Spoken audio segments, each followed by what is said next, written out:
to kind of style like. I can't have to like this. My forehead's so big. All right. Roekmana's Repertoire is the debut album of Tiga Pagi, an indie folk band from Bandung, Indonesia. It is a chamber pop slash indie folk concept album, that touches on somber topics such as the weight of memories and loss. During its 1 hour, 4-minute runtime, it carries you into its story with its entrancing melodies, with each song blending seamlessly to the next to tell the continuity from start to finish. The Indonesian slash Sundanese pentatonic scale is a prominent building block to create its nostalgic and mysterious feel. Definitely an album to behold. I discovered this album as I was doom scrolling and passed by a reel that mentioned Roekmana's Repertoire.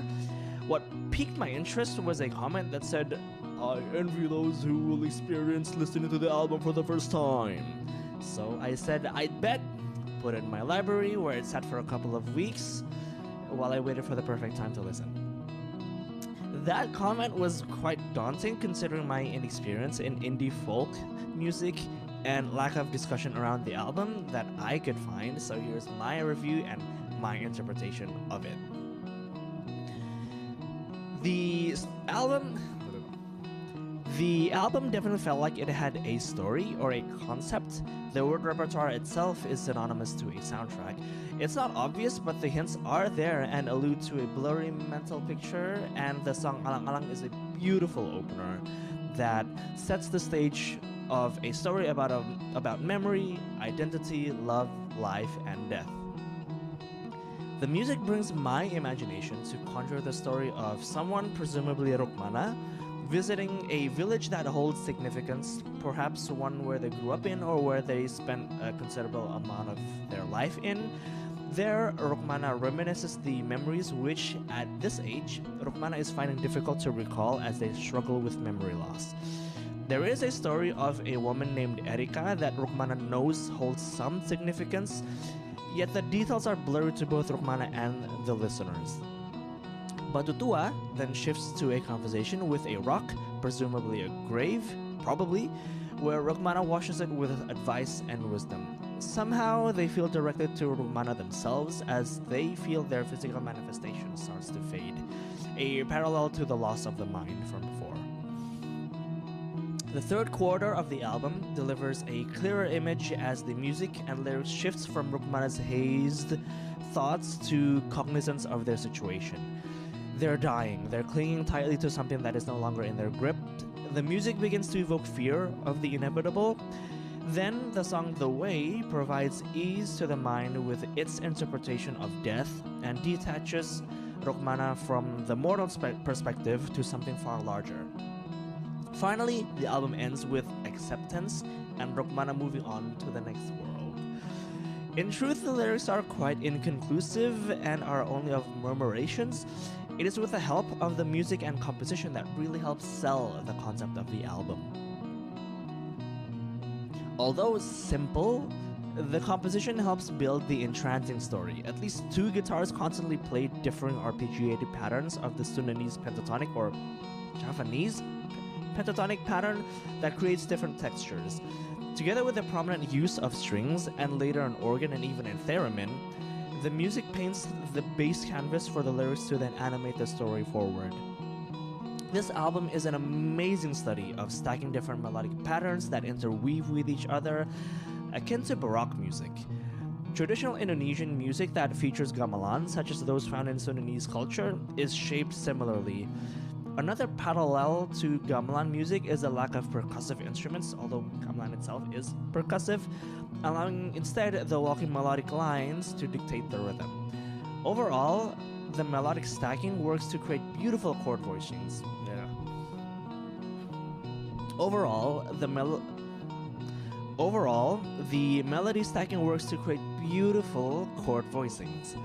Almost always, however, there is a main melody for the listeners to grasp onto that is played by the aforementioned strings and organs, etc. Chord progressions seem to be subtle but still noticeable.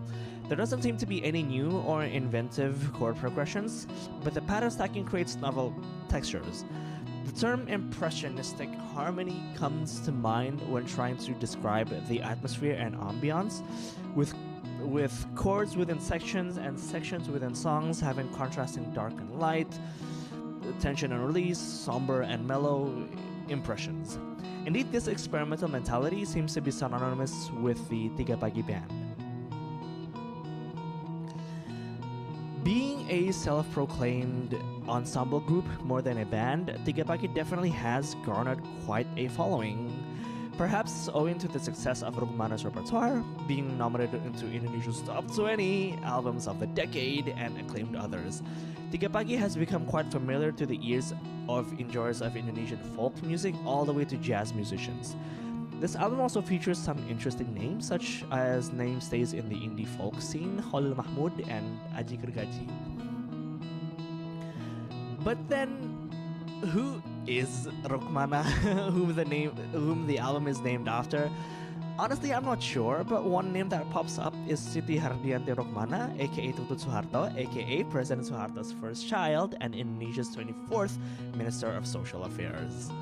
She has been known to be a songwriter and a poet, possibly inspiring or even having ties to the Tiga Pagi ensemble. But as far as I can tell, she's still well and alive, so...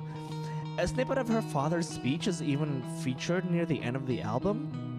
Nevertheless, unlike her father's infamy, Tutut seems to remain public and engage in philanthropic work during the time and up to the time of the album's release, though her political image may not look so clean by that point.